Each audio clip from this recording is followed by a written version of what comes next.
ശ്രീനാരായണ ദർശനോത്സവത്തോടനുബന്ധിച്ച് നിമിഷ ജിബിലേഷ് നടത്തിയ പ്രഭാഷണത്തിൽ നിന്ന് ഇവിടെയാണ് വർഷങ്ങളായി നമ്മൾ കേട്ടുപരിചയിച്ചിട്ടുള്ള ശ്രീനാരായണ ദർശനത്തിലെ ആ രണ്ട് വരികൾ നമുക്ക് ബോധ്യപ്പെടുന്നത്. അവനവനാണ് സുഖത്തെ ആചരിക്കുന്നവ അവരവരുടെ സുഖത്തിനായി വരണം. ഈ മുൻപ് പറഞ്ഞ കാര്യം ബോധ്യപ്പെടാതെ ഈ രണ്ട് വരികളിൽ ഒരായുസമല്ല 10 ആയുസ് ജനിച്ചു മരിച്ചാലും പ്രായോഗികമാക്കാൻ നമ്മൾ പഠിക്കില്ല. അതിന് നമുക്ക് ബോധ്യപ്പെടണം. എന്റെ അച്ഛനിലും എന്റെ അമ്മയിലും എന്റെ കുടുംബത്തിലും എന്റെ സഹോദരങ്ങളിലും എന്റെ സമൂഹത്തിലും എന്റെ ലോകത്തിലും എന്റെ പ്രകൃതിയിലും കാണുന്നതെല്ലാം ഈശ്വരനാണെങ്കിൽ ഇവരെയാണ് നമ്മൾ പഠിച്ചത്. ശ്രീനാരായണ ദർശനം അങ്ങനെയാണ് നമ്മളെ കാട്ടിത്തരുന്നത്. മീനായതും ഭവതി മാനായതും ജനനി നാഗവും നലജലം എന്നാണ് പറഞ്ഞത് അല്ലേ. പൂവായി മണമായി പുണർച്ചമായി പുടിയായി മുടിയായി നെടിയോനായി തീവായി ഉരുവായി തിരിച്ചമായി തേനായി അമുതായി തികഴിൻറായി എന്നാണ് പഠിച്ചത്. പൊന്നേ മണിയേ മരതകമേ പൂവേ മധുരേ പൂപ്പൊടിയേ മഞ്ഞേ മയിലേ കുയിലേ വന്മലയിൽ ശിലയെ മാനിലവേ എന്നാണ് ചൊല്ലുന്നത്.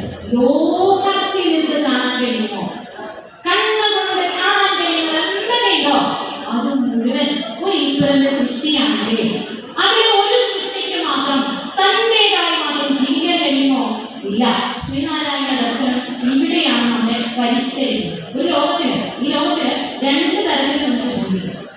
ഒന്ന്, ഞാൻ ഈ ലോകത്തിൽ, അല്ലെങ്കിൽ ലോകത്തിൽ ഈ ഞാൻ. രണ്ടും തമ്മിൽ എന്താ വ്യത്യാസം നമ്മൾ ഓർക്കും.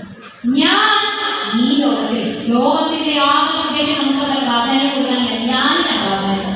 എനിക്ക് എന്തൊക്കെ വേണമോ, എനിക്ക് എന്തൊക്കെ സമ്പാദിക്കണോ, എനിക്ക് എന്തൊക്കെ അറിയണമോ അതിലേക്കൊക്കെ എത്തിപ്പെടാൻ എനിക്ക് ആരെയും എന്തും ചെയ്യാം, ആരെയും ഉപേക്ഷിക്കാം, ആരെയും ഉപദ്രവിക്കാം, ആരെയും കൊല്ലാം, എന്തും ചെയ്യാം.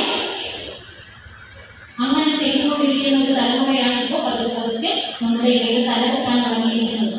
അതിൽ നിന്നൊരു മാറ്റം ഉണ്ടാകണമെങ്കിൽ രണ്ടാമത്തെ കാഴ്ചപ്പാടിലേക്ക് നമ്മൾ മാറേണ്ടിയിരിക്കും. ലോകത്തിന്റെ ആകത്തുകയില് കോടിക്കണക്കിന് വരുന്ന പല പല ജീവജാലങ്ങളിലെ ഒരു ചെറിയ അംശമാണ്.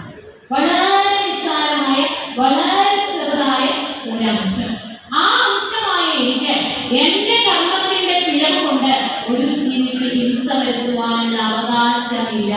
അതൊരു നയമാക്കി ജീവിക്കുമ്പോൾ ശ്രീനാരായണ ദർശനം പ്രായോഗികമാണ്.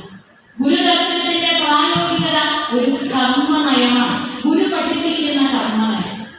പ്രിയമപരന്റെ അതിപ്രിയം സ്വകീയ പ്രിയം അപരപ്രിയ ഇപ്രകാരമാകും നയമതിനാലെ നരന്നു നന്മ നൽകും പ്രിയം അപരപ്രിയ ഹേതുവായി വരേണം.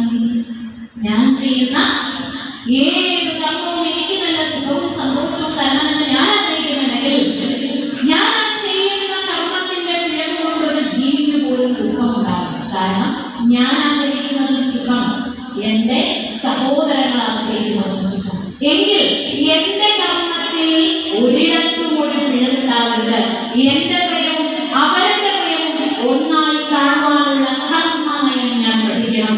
ഗുരുദർശനത്തിന്റെ പ്രായോഗികത ഇവിടെയാണ്. ഇനി ശ്രീനാരായണ ഗുരുവിന്റെ ദർശനം പറഞ്ഞാല് ഗുരുദർശനം പഠിച്ചാൽ എന്താണ് പ്രയോജനം? ഗുരുവിന്റെ അടുത്തൊരിക്കൽ തലശ്ശേരിക്കാരനായ കോട്ടായി കുമാരൻ ചെല്ലുകയാണ്. അവരൊരു ക്ഷേത്ര പ്രതിഷ്ഠയ്ക്ക് പോകാൻ നിൽക്കുകയാണ്. ശ്രീനാരായണ ഗുരുവിനോടൊപ്പം ഒരു ക്ഷേത്ര പ്രതിഷ്ഠയ്ക്കായിട്ട് പോകാൻ നിൽക്കുകയാണ്. കോട്ടായി കുമാരനെ അടുത്ത് വിളിച്ചിട്ട് ഗുരു പറഞ്ഞു, കോട്ടായി കുമാരൻ നല്ലൊരു പ്രാസംഗികനാണ്. കുമാരൻ ഉൾനാടുകളിലേക്ക് ചെല്ലുമ്പോ ആളുകളെ വിളിച്ചു കൂട്ടി നല്ല പ്രസംഗം ചെയ്യണം. 3 കാര്യങ്ങളെ രക്ഷിക്കാൻ അവരോട് പറഞ്ഞു കൊടുക്കണം. 3 കാര്യങ്ങളെ രക്ഷിക്കാൻ അവരോട് പറഞ്ഞു കൊടുക്കണം. എന്താണത്? തലയെ രക്ഷിക്കുക, ഹൃദയത്തെ രക്ഷിക്കുക, വയറിനെ രക്ഷിക്കുക. തലയെ രക്ഷിക്കുക, ഹൃദയത്തെ രക്ഷിക്കുക, വയറിനെ രക്ഷിക്കുക, തലയെ രക്ഷിക്കുക. എങ്ങനെയാണ് തലയെ രക്ഷിക്കുക? ഇപ്പൊ നമ്മൾ പറഞ്ഞു നിർത്തിയില്ലേ, ശുദ്ധമായ ജ്ഞാനം കൊണ്ട് തലയെ രക്ഷിക്കണം, വിദ്യ കൊണ്ട് തലയെ രക്ഷിക്കണം. ശ്രീനാരായണ ഗുരുദേവൻ 66 കൃതികളിൽ കൂടിയും ശ്രീനാരായണ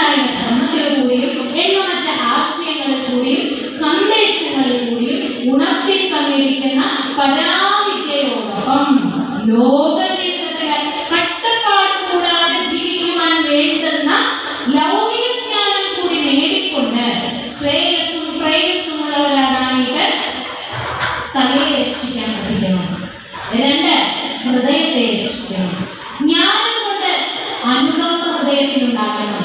അനുകമ്പ കൊണ്ട് ഹൃദയത്തെ രക്ഷിക്കണം. ഒരു ജീവിയെ ജീവിയാക്കുന്നത് എന്താണെന്ന് ഗുരു നൽകിയ 9 അക്ഷരങ്ങളുള്ള മന്ത്രത്തിൽ കൂടി നമുക്കറിയാം. അരുളുള്ളവനാണ് ജീവി. അനുകമ്പയ്ക്കും ദയയ്ക്കും ഒക്കെ ഗുരു കൊടുത്ത മറ്റൊരു പേരാണ് അരുളകം. അനുകമ്പ കൊണ്ട് ഹൃദയത്തെ രക്ഷിക്കണം. 3, വയറിനെ രക്ഷിക്കുക. അധ്വാനശീലം കൊണ്ട് കഠിനാധ്വാനം ചെയ്ത് ധർമ്മബോധത്തിൽ കൂടി അർത്ഥം സമ്പാദിച്ച് വയറിനെ രക്ഷിക്കണം. ഈ 3നെയും രക്ഷിക്കാൻ പഠിക്കുമ്പോൾ ഒരു മനുഷ്യനാണ്. ഒരു ഗുരുവിന്റെ വാക്കുകളാണ്. ഇപ്പോൾ നിങ്ങൾ കണ്ടത് ഗോശ്രീ ന്യൂസുകൾ. ഈ ചാനൽ ഷെയർ ചെയ്യുക, സബ്സ്ക്രൈബ് ചെയ്യാൻ മറക്കരുത്. ഞങ്ങളുടെ ന്യൂസുകൾ എപ്പോഴും യൂട്യൂബിൽ വരുന്നുണ്ട്. പുതിയ പ്രാദേശിക വാർത്തകളുടെ നോട്ടിഫിക്കേഷന് വേണ്ടി ഇതിൽ ബെൽ ഐക്കൺ ക്ലിക്ക് ചെയ്യുക. ഞങ്ങളുടെ ചാനൽ പ്രമോട്ട് ചെയ്യുക.